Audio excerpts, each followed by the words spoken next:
Hey, deserving listeners, Love is Blind. Let's watch. Hello? Natalie? Are you okay?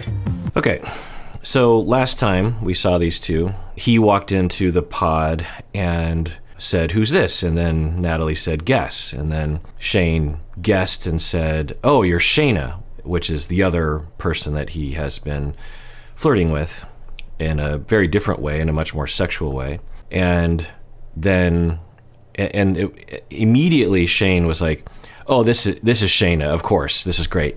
So glad to see you. What are you wearing?" You know, really kind of, "What are you wearing?" kind of. Natalie was like, "Wait, what?" I mean, you could just see the world turning upside down for her, because up until that point, she was thinking Shayne was the one that she was going to marry. I mean, just imagine that, right? That you're thinking, this person is, I'm going to grow old with this person, we're going to get married, we're going to have kids, I'm going to introduce them to my parents, you know, we're going to move in together. Like, you can imagine, especially, I'm guessing, another part of the psychology of this experience is that they're isolated, I think. I have a dog hair in my mouth, I think. And that when you're just hanging out by yourself at night, you're probably, that's all you're thinking about, right? Because it's like the next day, it's just right back at it. So, you know, you imagine that she was planning for the future. That's why they're on the show. They're here to meet people. And of course, we don't get to see all the ins and outs. My impression is that there's these long stretches of them having conversations and really bonding and that kind of thing in the pods. Anyway, so Shayne basically indicates that that he's flirting. I still have the dog hair in my mouth. I think it's stuck between my teeth. I mean, how do you get a dog hair stuck? Dog hair, dog owners out there, you know the struggle.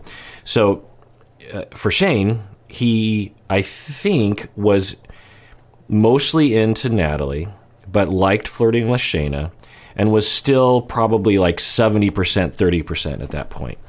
But wasn't really willing, I think, on the pace that he was on was more like, well, yeah, let's give it a few more days and see if something pans out. But the way he was talking, it was very easy for Natalie to believe that Shayne had locked in on only Natalie. Now, did he say that directly? No, but he was talking about how I put your name on my book and that kind of thing. So Natalie had every reason to believe. Now, Natalie's reaction in the moment was she just got quiet. She was like, "Wait, what is happening right now? He's flirting with," like, it was just this total, and in a very mature way, she just didn't say much. She's just like, "Wait, what?" You could just see her like processing it.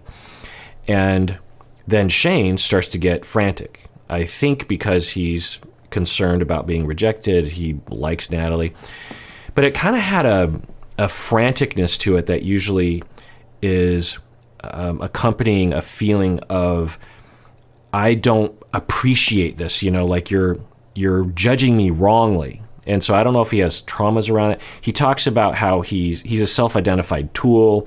He says that his mouth gets in the way. He's frequently annoying other people. So has he always been that way? Sometimes when we're young and we come across as annoying or off-putting to our family and we're kind of rejected, one of the ways to cope with that is to lean in, is to say, I guess I'm just annoying, and I'll just take ownership of the fact that I'm annoying. And I still don't feel good about the fact that I'm being rejected for that, or bullied, or who knows. Anyway, so he started to have an interesting reaction, started to panic, and then started to get aggressive, hostile towards her. And then she really started to question. She's like, wait, so now I'm just taking a beat here, and now he's yelling at me? Now he's talking about how his feelings are hurt in this moment, and I haven't even said anything? Like, because a lot of data is coming her way in that moment. It's just like, wait, who is this person that I had this fantasy in my head based on what I had experienced, and now I'm just seeing this whole other side to him. He's very off-putting, he's very hostile, he's very ready to just yell at me and get aggressive, and then we saw him get physical. You know, it's normal when you're frustrated to get a little physical, but I don't know what that indicates about him. Some level of a meltdown he was experiencing, some sort of trauma that's being triggered for him, I don't know. But now they're about to have another conversation. I thought from the last episode that both of them were going to leave the show. which I wouldn't, blame them, but let's see how they manage this. Yesterday, like after a conversation, I was like nervous that like I wouldn't talk to you again. If it's not you, I don't think there's anyone else here for me. Whatever I have to do to prove to you that I'm fully focused on you, I will do it. Okay. If I was to take a guess, she's saying, I'm not sure about you, but I don't want to date other people here because that doesn't feel good to me. It feels weird to just transfer or start over. It's like it's either you or it's no one, and I'm not quite so sure about you. So let's maybe give this a couple more pod visits and see if we can turn this around. I don't want to just throw this away. I'm not quite sure. It's totally normal. And then Shayne says, I want to convince you that you are the one for me. Now, if I was Natalie, I'd be like, huh? Just yesterday or however long ago, you were excited to see Shayna and you asked her what she was wearing. I mean, you seemed like you were preferring her. And so what does that have, give me some context. Now, Shayne could totally viably say, look, I'm sorry, I kind of gave you the wrong impression that I was further down the road. You were at the top of my list, as I told you. I wasn't lying about that. But, I'd be lying if I wasn't saying that I was still kind of in that initial phase of leaving a door ajar to just make sure that you were the one. I was still kind of interacting with Shayna, and I was pretty sure I didn't want to be with her, but I wasn't sure at that moment. And I'm wrong for having given you the impression that you were the one. But to be clear, you were at the top of the list. I don't know if that's true for him, but he could totally say that. And I think Natalie would receive that. She was saying in the previous episode, she's just like, look, I'm okay with things. I just wish you wouldn't have led me on. And then that's when he started to get defensive and then hostile with her, which was a totally viable thing for her to ask for. The problem, though, I'm worried about is that Shayne will just claim, I never liked Shayna. It was always you from the beginning. When, if you're Natalie, you're like, that doesn't really explain what happened. And that would indicate, I think, some kind of personality issue for Shayne. Do you see anything on your cards? What do you mean? Did you give me a rose? It's corny and cheesy, sure, but I just wanted to let you know, like, you are a magical person. Thanks. So, now we're not there. They have many more conversations, but there's something off about this, at least the way it's edited, that, what? Like, where's the explanation? Where's him saying, it just seems to be gestures that are empty. I mean, I don't know if they're empty, but so where would Shayne be coming from? Okay, so, let's hypothesize. On one hypothesis, he genuinely loves Natalie and was just flirting with Shayna because it was, arousing to him. But he was like totally into Natalie, and then he makes this mistake and he got hostile. He regrets it. And he's like, no, I'm going to get Natalie back. She is for me. I'm going to do everything I can. I'm going to be sweet. I'm going to show her, And so that's kind of the best case scenario, I guess. And that would be reflective of what we're seeing. Another hypothesis is that he doesn't really, from the beginning of this process, he doesn't either really know what he wants or he's not really invested in the process. That it's like he's going through the motions to some extent.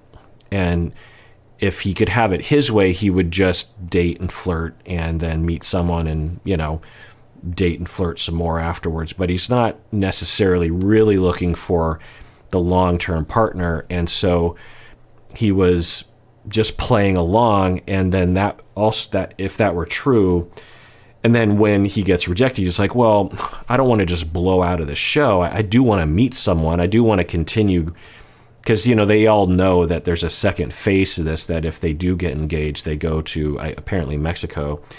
And there's a lot of, much more camera time and much more vacation time and other kinds of stuff. And then there's another phase where they actually live together in an apartment that Love is Blind actually, I think, pays for. I'm not sure. Actually, anyway, point is that, so that would be another scenario where he's just like, yeah, I don't know. Who knows? I'm just kind of here to have fun, and if things work out, great. But if it doesn't, I'll just because they have this. How's the process go? They do this pod thing. They get engaged. They go to Mexico, and then I think they get married. Right? They actually get married. Or no. It's the end of the season when they're like on the altar and they have to say I do. Right. That's how. But then they do have that phase where they're living together. And I'm thinking Married at First Sight, where they actually get married at, right at the beginning, and then at the end of the series, they can actually get divorced or not, and they have to commit to, do I divorce them or stay married? So anyway, so we could see a scenario where he's like, well, if things go a little weird, I'll just say no at the altar. That's instead of really recognizing that for other people like Natalie, this is serious. This is a big deal. It's another hypothesis, because if that were true, that would explain kind of the way it feels flippant in a certain way, the way it feels not genuine. I don't know. There are other possibilities too, but let's get back to the show. You annoyed the fuck out of me yesterday, but yeah, I feel like that's okay. I feel differently about you than I ever have for someone else. All I care about is making you happy, and there's gonna be no more confusion. I just wanna focus on us, and that's it, really.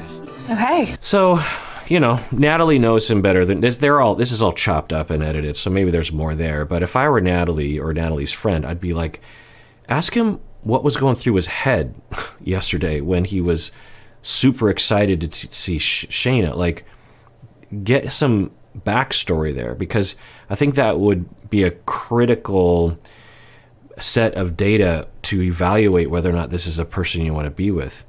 Like I said, there's a variety of different explanations that I would find to be indicative of a safe relationship, and there would be other responses from him that would be indicative of red flags.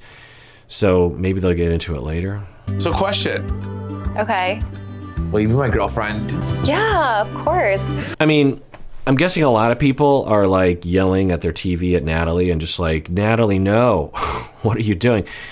And it's easy to do that from the outside. Of course, Natalie actually has genuine feelings for him, so it's not that easy. So there's that. But if we use the show as a jumping off point to talk about our own lives, have any of us been in relationships that we even kind of knew were not good for us, but we did anyway? Yeah, I would imagine everyone has had that experience. Why do we do that? Well, sometimes we just fall in love with the wrong person. Love is weird. Sometimes it's blind.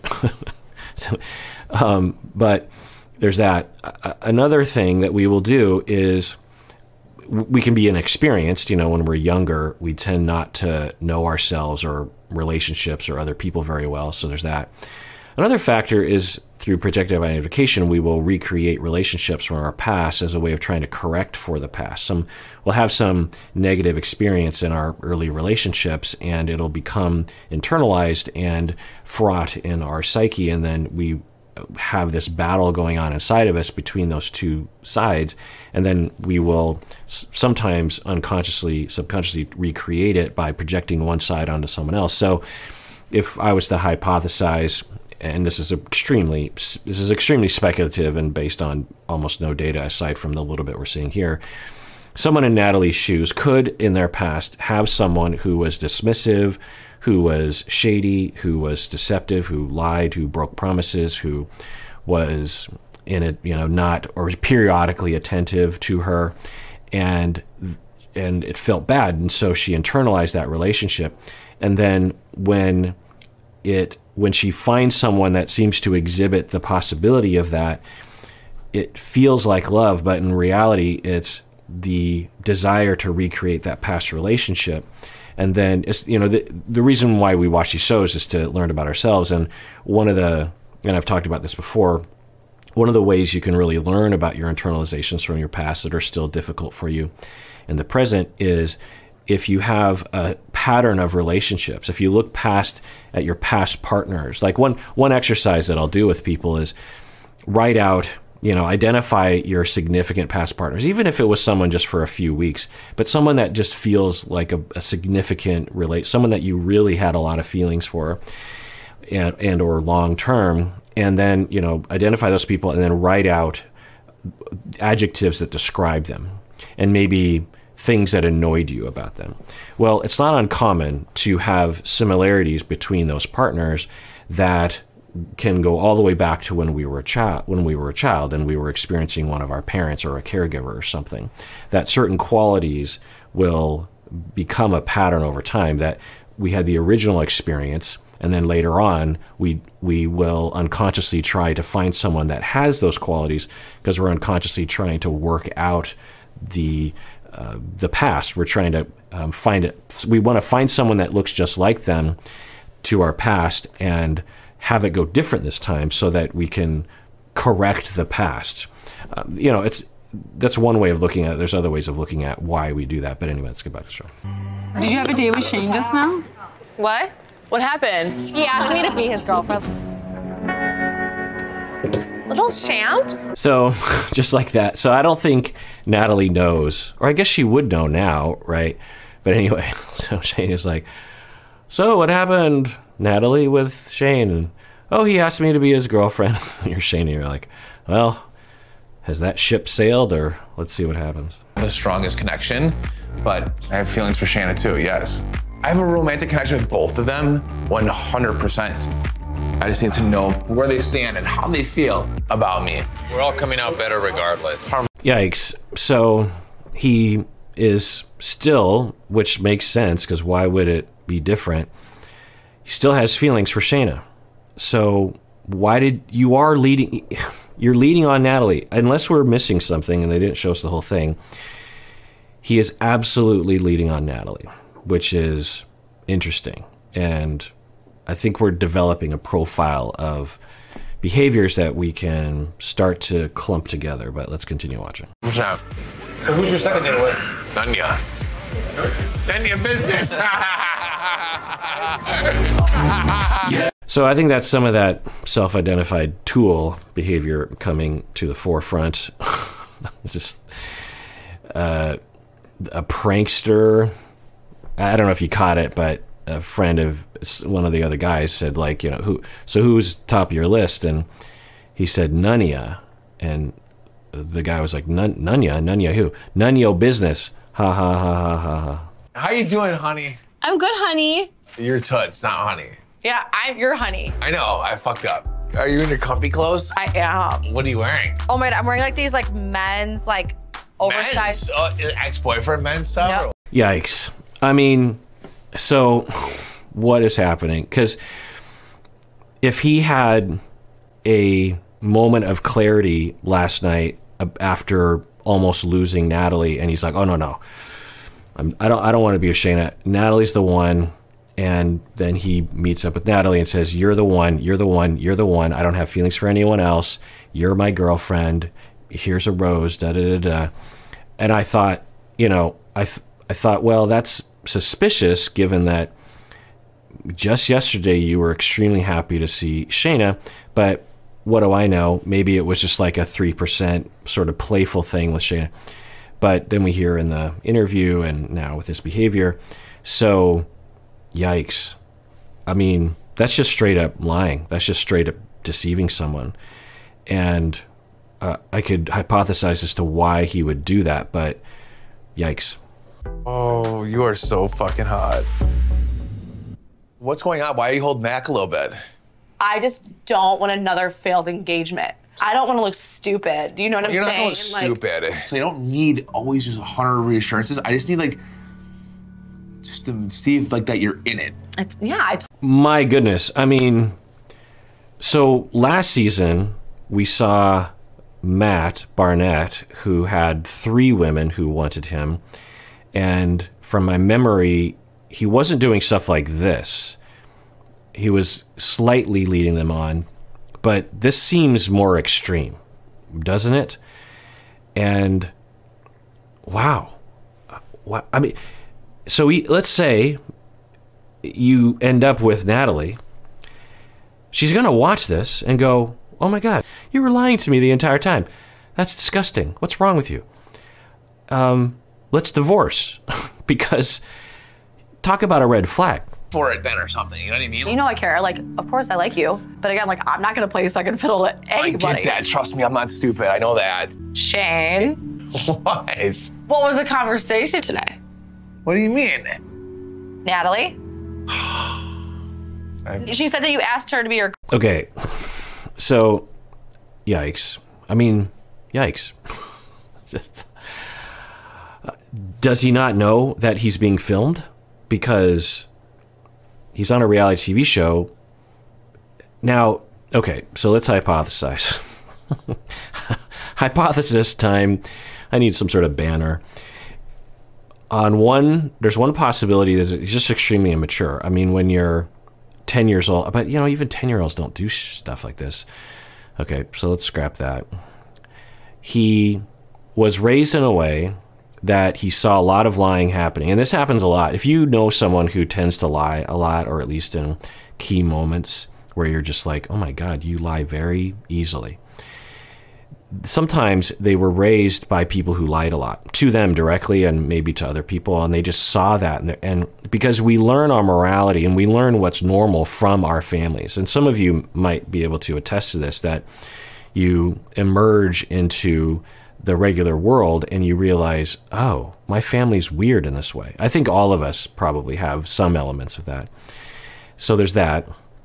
Another is that you were raised in a way and have the genetics that you just don't have empathy, and you don't, and by extension, you don't really care about lying to people. It doesn't bother you. For most people, lying actually bothers us. It takes effort.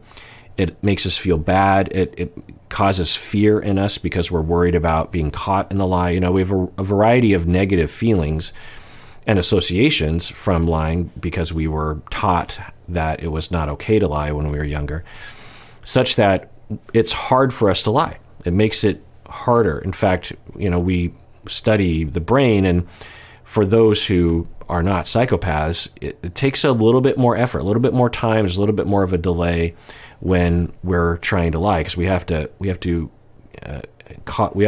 put effort into it. It's like, okay, no, I'm not going to listen to my normal editor. I'm going to do a move around them. I'm going to do a spin move around them, like Aaron Donald around a tackle. But anyway, so if you don't have that editor, or you have a diminished editor in that way, then you will lie and you won't care because it serves you.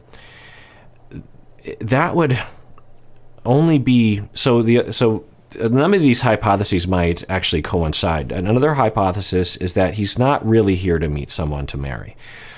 He's here to have fun, and he's not really taking it seriously, either consciously or unconsciously. And he's like, look, yeah, fine. I told her that she's my girlfriend, but I haven't even seen her in person. So, let's be real.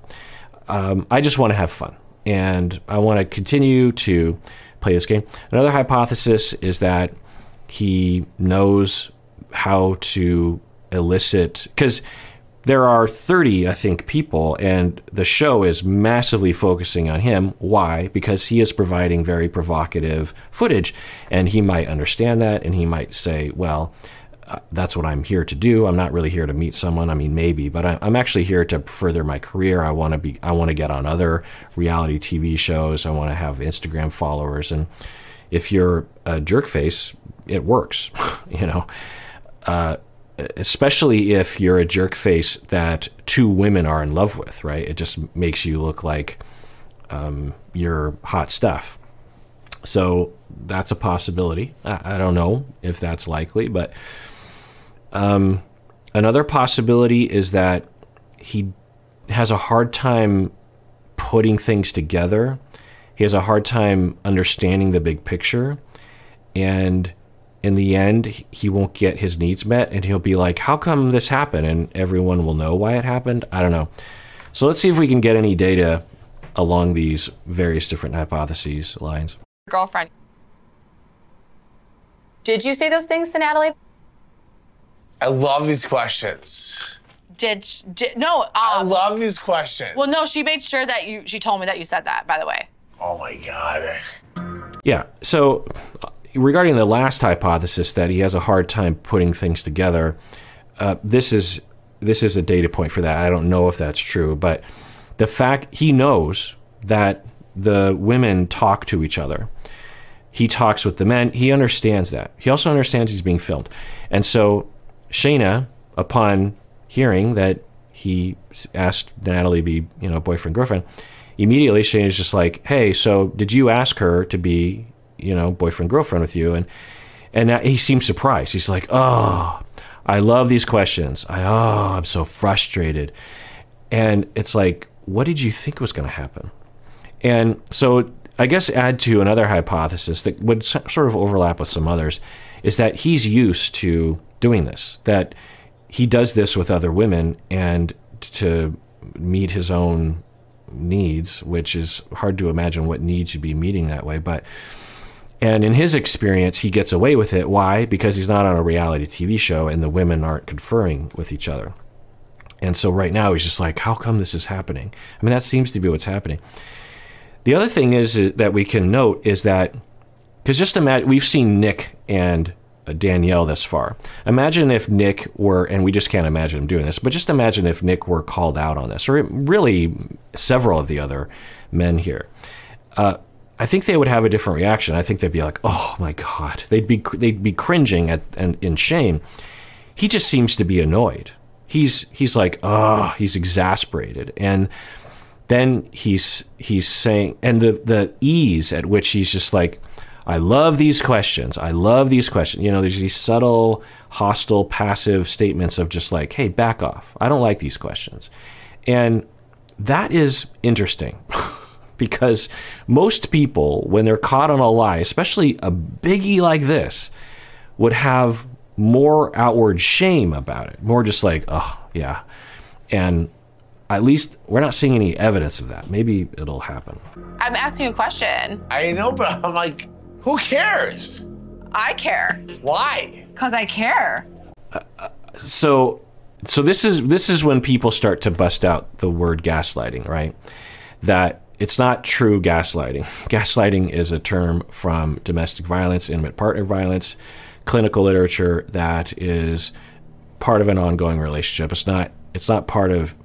This could develop into that, but it's obvious that he's lying. Gaslighting in reality, and when you're using that term, it's usually in a situation where you're locked in on a relationship and there's already dominance happening, and the dominant person will gaslight the person over time. It'll be a campaign over time, and the victim actually will, and people who are victims will report this, that after they get out of the relationship, they still question their ability to gauge reality. I don't think Shayna, after this interaction, is going to be like, I don't know, up from down. I think she's going to be like, he's kind of a shady guy. So, or at least she should say that. But anyway, he's saying right now, why do you care? I don't understand why you care. Now, on the positive side dish, I could see someone in his position being like, look, can't we just date? Like, can't we just continue to see if we're a match? I don't want to commit yet. I don't want to make a commitment yet. Now then that would be like, well, why'd you ask Natalie to be your boyfriend, girlfriend? Because that's usually what that means. But then he could claim, well, that's not what I meant by it. Who knows? I mean, but anyway, so that's on the positive side. On the negative side, he knows what he's doing. He knows that he's lying, and he is trying to manipulate people. But it's, so I don't know him, but I will tell you that when we depict psychopaths and people with antisocial personality disorder in movies and TV, it's the Hannibal Lecters. These people are geniuses. They, they're always getting out of the consequences. They're always thinking 5 steps in advance. Think of like Seven, the movie, this kind of thing. And although those people do exist, they're extremely rare. I mean, we're talking extremely rare. Because even someone like Ted Bundy did things that were extremely irresponsible, and the only reason why he didn't get caught and stay in prison was because of the just vast ineptitude of the law enforcement at the time, and maybe still, but particularly at the time in the 70s, early 70s. Anyway, so most people who suffer from psychopathy and from antisocial are constantly making mistakes that shoot themselves in their own feet. They are, they will lie pathologically in a way that's very obvious to other people. People will very quickly realize, oh, you're a liar, or you're irresponsible, or you use people. People with psychopathy will push people away from them pretty quickly. Now, that doesn't mean that you can't be tricked. It doesn't mean that you can't be subdued into a relationship with these people because you're terrified they're going to do something to you. It doesn't mean that you can't run into a pretty good con man. You know, think of like the Tinder swindler or Anna Delvey, these kinds of people. You know, but they're rare, as I said. You know, most people who are psychopaths, the vast majority, maybe even like 99% of them, are just a walking train wreck and are just in a constant state of ruining their life and other people's lives. And I wonder if when he says I'm a tool and we see a bit of ridicule that he does with some of the other guys, that it's along those lines. I'm not diagnosing him because I can't know, but we use this as a jumping off point. And the reason why I want to make this point is that when you experience, because it's rare, but you might experience a psychopath or someone with full-blown antisocial personality disorder at some point in your life. It's not very common, but you know, like something like 1 or 2% of people are significantly on the spectrum. Maybe a little bit more than that. It's hard to know. That when you run into those people, there are ways that you can detect them and protect yourself. And that's why I'm talking about this. Why do you care about that? She knows that I'm talking to you. Well, yeah, but if you have a girlfriend, that's a different story, Shayne. God. Whatever she says, why does it matter? So he's got to be trolling, right? Or he's incredibly unintelligent. He's got to be trolling, or he's incredibly unintelligent. What does it matter, Shayna, what she says? And he still hasn't admitted it. He's still evading the question. Yeah, and if you're Shayna, you're just like, what? So Shayna, if she has half a brain, should say, yeah, we're done. This is just, you are really revealing yourself, Shayne. In fact, I'm going right back to the bullpen, and I'm going to tell every single woman in there, including Natalie, what kind of person you are, because you are a problem. And I need to do the altruistic thing for myself and all the other women. I need to tell everyone what's going on here. Let's see what she does. Shayna? Shayne? Dude, just be honest. Is it yes or no? You're making it way more Yes, difficult. I did. That's all you had to say. Okay. There you go. So you hear that hostility in his voice and the childishness of playing this game. It's like trying to talk to a 6-year-old who took a cookie from the cookie jar. You're just like, did you take the cookie? Why are you asking me that question? I don't like this question. You know, it's not adult behavior. It's not differentiated, mature, good, moral behavior. It's the opposite. That's all you had to say. Okay. There you go. I'm sorry, I guess.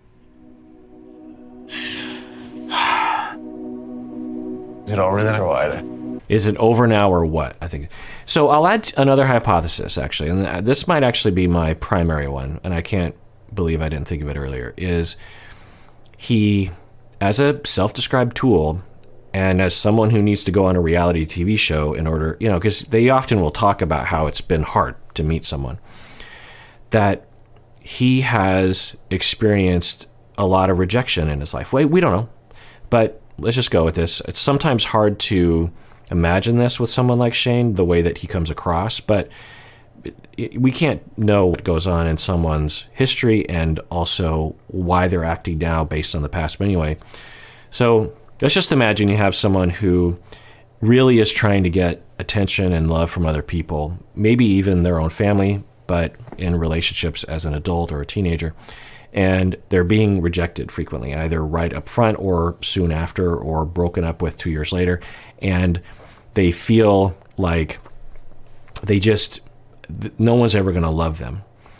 And maybe even they get rejected based on their behavior, maybe because they don't know how to edit what they say. They're impulsive and they get rejected in that way. And then he goes on the show and he's getting attention from 2 women. And he starts to feel like, oh, this feels so good. But he can't see past what it feels like to him. The way it feels is pleasurable, of finally someone is paying attention to me, they love me, they accept me, this feels so great. And he's just absorbing that so much that he can't think to step 2 of, well, but they have feelings. And this feels great to have 2 people paying attention to me, but there's a moral quandary here of, I need to let the other one know that she's the other one, yeah, or at least I need to tell everyone where I'm at. Like I said from the beginning, there'd be nothing wrong with him saying, like, look, I don't know. I like Natalie. I like Shayna. I don't know which one. I'm thinking Natalie, but I don't know. I need more time. That would be fine. Just tell both of them that. I think they'd be fine with that. I think Natalie would actually, I think Shayna in particular would be cool with that. Anyway, so, because we understand that that's going to happen. It's not like, because they have 15 men, 15 women, it's not like everyone is just going to pair up just with one person. Some people are going to, multiple people are going to like one person and vice versa. So I think everyone understands that. But anyway, so he doesn't say that, but he's terrified of being honest because he knows that at least one person will leave him, and he can only think about what his needs are. He can only think about the pleasure of she loves me, or she likes me, and she's attracted to me, and this feels good, and this feels good, and this feels good. And if I tell the truth, then one of them is going to go away, and I don't want that.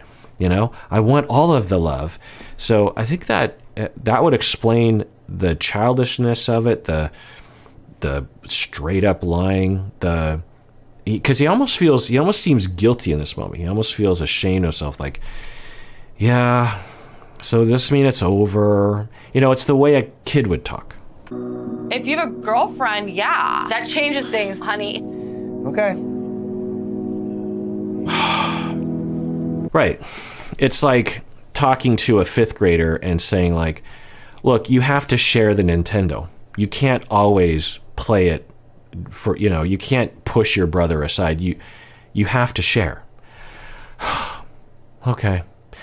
We expect that from a 5th grader, not from a grown man. So something went wrong, in all likelihood, if I'm right, which I don't know. But I mean, clearly something went wrong in some way to produce because there's really no good way to spin what's happening. He straight up was lying and resisting and not having empathy for other people in a very public forum, in a very obvious way. It would be obvious that he should be like, because he's ruining 2 people's lives and maybe his own.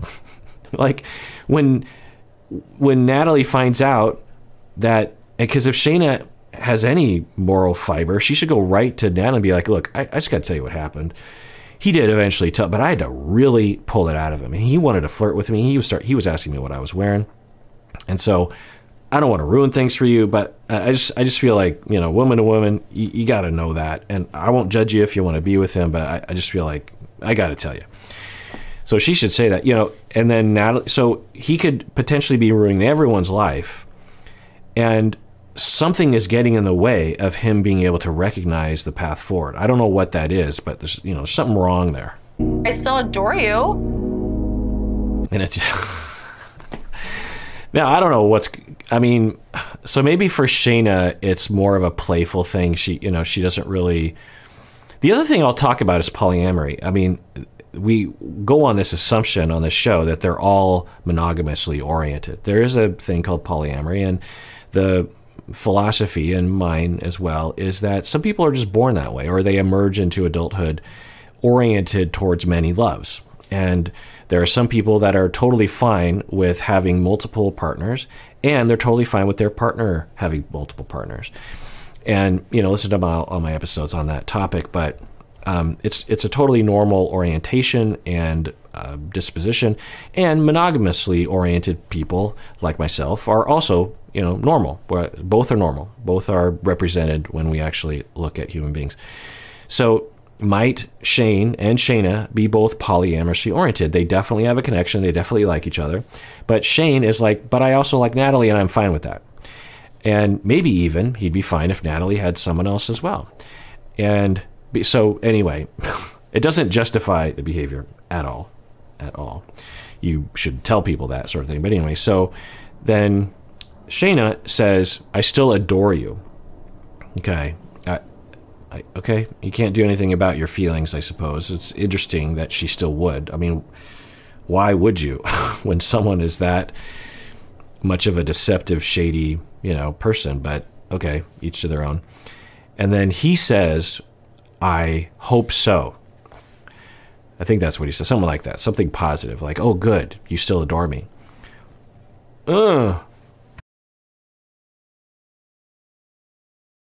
I mean, on a certain level, he did just break up with someone that he had feelings for. So just that, one little aspect of it, I think is what we're seeing in him right now. I think he feels bad. There's a loss there. He lost a relationship. And he might also feel bad that he hurt someone's feelings.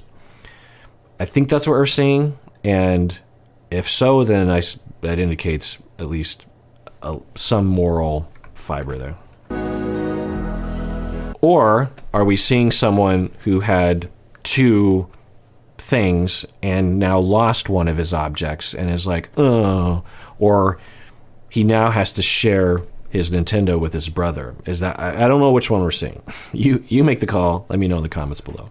Shayna's she's a fantastic person, and I might never see her again or talk to her again. And yeah, it just sucks. Yeah, so just that bit. And if that's what he was resisting, which would, I think, make some sense, that for him, he's like, well, okay.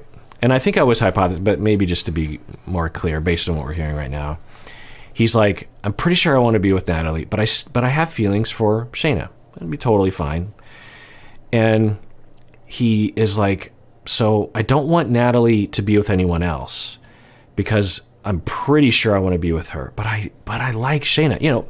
We've all been there, or at least many of us have been there, where you're just like, you're dating, you're on Tinder, you're swiping right, you go on one date, you go on a date with another person, and you're like, I'm pretty sure I want to be this person, but I'm not quite so sure. I kind of like this person too, and anyway, it's okay. He liked two different people, maybe one more than someone else. Okay. And he didn't want to hurt the person. He also didn't want to lose Shayna. Okay. If that's all true, totally fine. The problem is the lying, the deceiving, the inability to see the bigger picture, the inability to think through and be like, oh, I have to deny. So another possibility is that he has a really hard time denying himself things, that he's a hard time saying no to himself. And he would have to say no to himself. He'd have to say, yeah, there's a big urge for me to retain Shayna, but that doesn't make any sense. So I'm going to have to, or he could just say to the two women, I like you both. I don't know which one yet. I'm sorry. I can't make that choice. I don't know what to do. But instead he just decided to lie to everyone. All right. Well, that does it for that episode of Psychology in Seattle. Everyone out there, please take care of yourself because you deserve it. You really, really do.